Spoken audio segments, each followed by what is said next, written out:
दिल्ली में शांतिपूर्ण तरीके से प्रोटेस्ट कर रहे एसएससी के छात्रों और उनके शिक्षकों पर पुलिस के द्वारा किए गए बर्बरतापूर्ण व्यवहार, लाठीचार्ज और उन्हें जेल में डालने की जो प्रक्रिया है वो किसी से छुपी नहीं है। और ये कोई नई बात नहीं है। पिछले कुछ वर्षों से अगर आप देखेंगे तो आप पाएंगे कि हर एग्जाम में इस तरह के स्कैम हो रहे हैं और जैसे ही छात्र अपनी आवाज उठाने की कोशिश करते हैं तो उन्हें कुचला जाता है। दरअसल हमारे आदरणीय प्रधानमंत्री नरेंद्र मोदी जी अपने भाषणों में अक्सर कहते हैं, विश्व गुरु फिर से भारत बनेगा। मैं भी चाहता हूं, हमारा पास्ट बहुत ही गौरवशाली रहा है और हम चाहते हैं कि भारत फिर से विश्व गुरु बने। वैसे अभी हम पांचवें पायदान पर आते हैं इकोनॉमी में, जीडीपी में। हालांकि पर कैपिटा की बात करें तो हम बहुत निचले पायदान पर आते हैं। तो मैं इस देश का दुश्मन नहीं, लेकिन स्टूडेंट्स के साथ जो राजनीति हो रही है, मुझे लगता है उस सच से पर्दा जरूर उठना चाहिए। अपने भाषण में मोदी जी युवाओं के नाम कुछ न कुछ संदेश जरूर देते हैं मन की बात में, लेकिन जब युवाओं पर, इस देश के भविष्य के अरमानों को कुचला जाता है तो मोदी जी कहीं नहीं दिखते हैं। देखिए, वो प्राइम मिनिस्टर हैं, छोटी छोटी बात पर रिएक्ट नहीं करेंगे, मैं इस बात को अच्छे से जानता हूं, लेकिन वे एक पहले प्रधानमंत्री हैं इस देश के जो हर छोटी छोटी बात पर रिएक्ट करते हैं। उन्हें हर चीज, हर जगह के बारे में पता है और वे काफी प्रोएक्टिव भी रहते हैं। लेकिन इस खेल में मैं 3-4 प्लेयर्स को आज जिक्र में लाना चाहूंगा। सबसे पहले हमारे प्रधानमंत्री, फिर विपक्ष की भूमिका भी अहम है क्योंकि उनको भी कैमरे के सामने इस वक्त लाना जरूरी, उनको हाईलाइट करना जरूरी है। फिर एसएससी टीचर्स, स्टूडेंट्स और मीडिया की क्या भूमिका रही है इस दौरान और ये क्यों ऐसा हो रहा है। मोदी जी, देखिए, ऐसा नहीं है कि हर गलती प्रधानमंत्री की ही होती है, लेकिन जिस तरीके से एक बैंड और ब्लैक लिस्टेड कंपनी को, जो पहले कई बार जिसका नाम आया, टीसीएस से निकालकर कुछ पैसों की बचत के लिए एसएससी जैसी माननीय संस्था, हालांकि ऑटोनोमस बॉडी है, को एक ब्लैक लिस्टेड संस्था को यह कॉन्ट्रैक्ट देना जिसके बारे में पहले से पता है कि गड़बड़ी होगी, इसका मतलब है कि देश के युवाओं के भविष्य की चिंता किसी को नहीं है। कल को यही युवा जब क्रांतिकारी हो जाएंगे, बगावती हो जाएंगे, गलत रास्ते पर चले जाएंगे, इनका जो विश्वास सिस्टम से उठ रहा है, इसका कौन जिम्मेदार होगा? क्या ये युवा जिनके साथ अन्याय हुआ, कभी इनको सिस्टम पर यकीन होगा? आंसर है नहीं। लेकिन यही युवा जो जिस भ्रष्ट सिस्टम को देख रहे हैं, जहां हर कोई भ्रष्ट है, कल को यही उसी भ्रष्टाचार अभियान में शामिल हो जाएंगे और ये भी वही करेंगे जो फिलहाल अभी इनके सीनियर्स, जो ऑफिसर्स कर रहे हैं। ये एक अलग बात है। अब हम बात करते हैं राहुल गांधी जी की भूमिका पर, जो विपक्ष में है। अगर मैं बोलूंगा तो उनके फॉलोअर्स बोल सकते हैं कि भाई वो पावर में तो है नहीं, लेकिन ऑपरेशन सिंदूर हुआ, हमने युद्ध को फतह किया, जीत हमारी हुई। इट्स लाइक कि एक फुटबॉल गेम होता है जिसमें आपने मुझे हरा दिया, आपने टोटल 24-25 गोल्स करे और मैंने एक किया, वही पाकिस्तान ने किया है। आपने बोला कि मैं जीत गया, मैं बोलता एक गोल जो मैंने किया, मैंने जो तुम्हें हराया, तुम्हारे राफेल को पटक पटक के मारा। This exactly happened. आपने देखा होगा कुछ हमारे ही देश के मीडिया हाउसेज ने ये नैरेटिव, इसको कहते हैं नैरेटिव वॉर, जिसमें हमारा देश बहुत पीछे है इस वक्त। हम लोग नैरेटिव करना नहीं जानते हैं। चाइनीज गवर्नमेंट ने हमारे ही मीडिया से, ऐसा बताया जाता है कि नैरेटिव सेट करके चलाया गया कई मीडिया हाउस पे कि इसमें जीत चाइना की हुई है, क्योंकि चाइनीज जो हथियार थे उन्होंने भारत को विध्वंस, ये एक साइकोलॉजिकल वॉरफेयर है। फिर पाकिस्तान ने बोला कि हम जीत गए, जबकि जीत भारत की।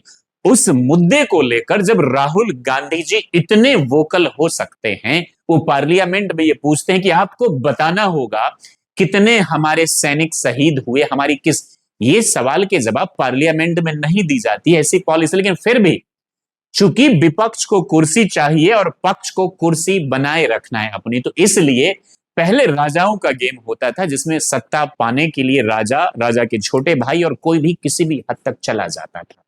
आज वही चीज जब बात आती है देश की डिग्निटी की, तो विपक्ष वही खेल खेल रहा है। क्यों? क्योंकि इससे आप अपने वोट बैंक को एक्टिवेट करेंगे, आप बताएंगे कि क्या हो रहा है देश में, आप एक नैरेटिव सेट करेंगे। यहां मैं ये नहीं कह रहा कि अगर बीजेपी विपक्ष में होती तो वो नहीं करती, वो भी ऐसा ही करती। जैसा कि महंगाई के केस में आपने सिलेंडर वाला केस जरूर देखा होगा। लेकिन सवाल यह है कि क्या विपक्ष गद्दी पाने के लिए इस स्तर की राजनीति करेगा, अपने वोट बैंक को टारगेट करेगा, अपीजमेंट पॉलिसी लाएगा, लेकिन जब बात देश के युवाओं की आएगी तो विपक्ष बिल्कुल चुप रहेगा, बिल्कुल खामोश रहेगा। और यहां देखिए मीडिया हाउसेज और कुछ यूट्यूब कंटेंट क्रिएटर्स की भूमिका, या तो वो राहुल गांधी को सपोर्ट कर रहे हैं और कह रहे हैं तो राहुल गांधी का स्पीच आपको कैसा लगा, या फिर मोदी प्रधानमंत्री नरेंद्र मोदी को सपोर्ट कर रहे हैं, उनके तरफ से जो मीडिया हाउसेज है मोदी जी ने क्या जवाब दिया। सवाल यह है कि देश के अस्मिता के खिलाफ जो लोग जाते हैं उनका क्या।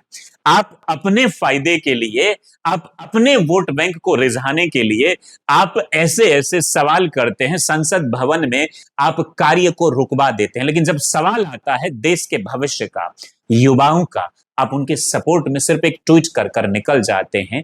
और नेता, अगर यही किसी खास जाति, खास धर्म और खास तबके वोट बैंक की अगर हड़ताल होती दिल्ली में, तो पता है क्या होता।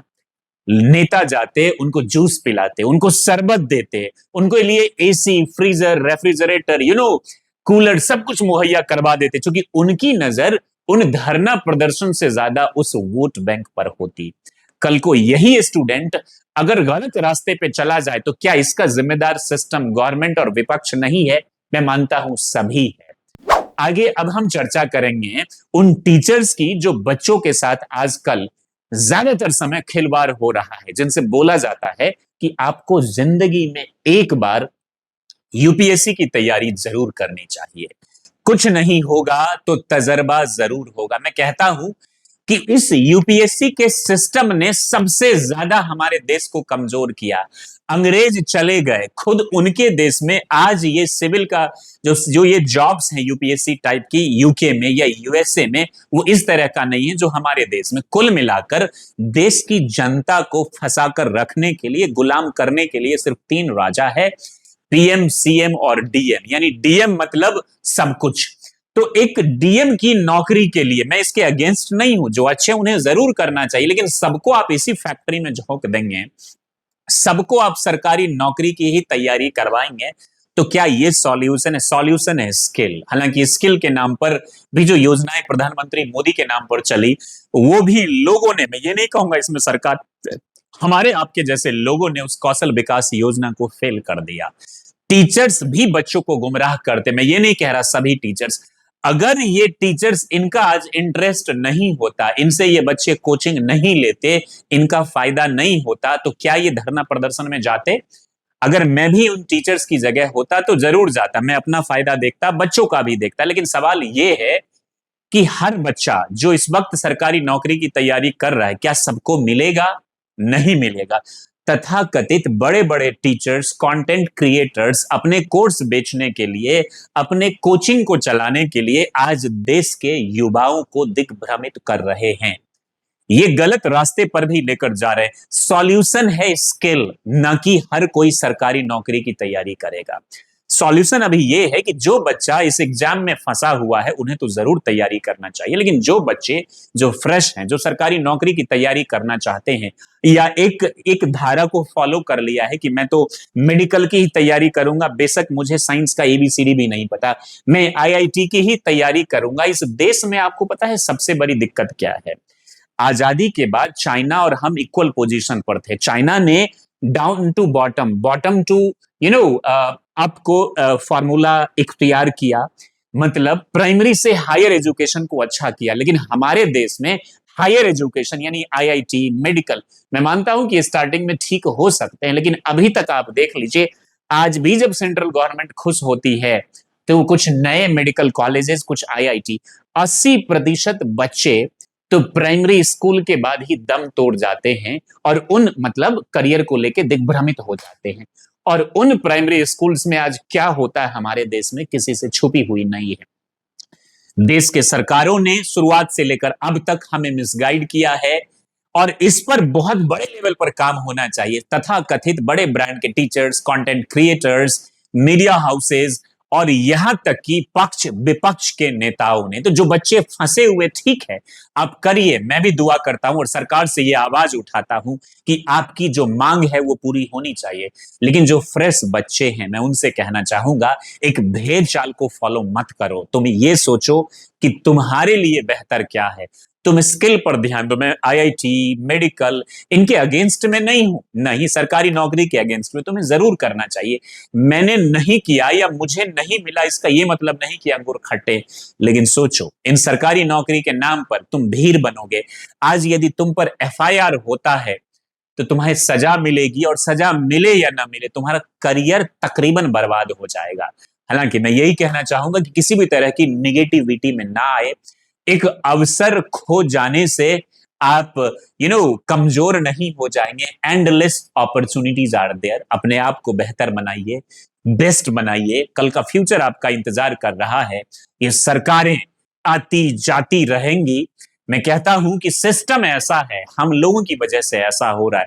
हम अपने न्याय के लिए वोट नहीं करते हैं, हम वोट जिस चीज के लिए करते हैं वो मिलता है। आज जो विपक्ष में है वो पक्ष में आने के बाद यही करेगा जो आज पक्ष में लोग कर रहे हैं, जो रूलिंग पार्टी है। और आज जो रूलिंग पार्टी है, जब विपक्ष में जाएंगे तो इनका वही रोना होगा जो आज विपक्ष के लोग कर रहे हैं। इसलिए सोचिए, सजग होइए और सोच समझकर फैसला लीजिए। मैं जानता हूं इस वक्त आप तकलीफ में हैं, दर्द में हैं। जिंदगी में मैं कई बार फेल हुआ हूं, उठा हूं, उठ रहा हूं, संघर्ष कर रहा हूं, आगे बढ़ रहा हूं। उम्मीद करता हूं आप भी करेंगे और परम पिता परमेश्वर आपकी रक्षा करेंगे। जय हिंद, जय मां भारती।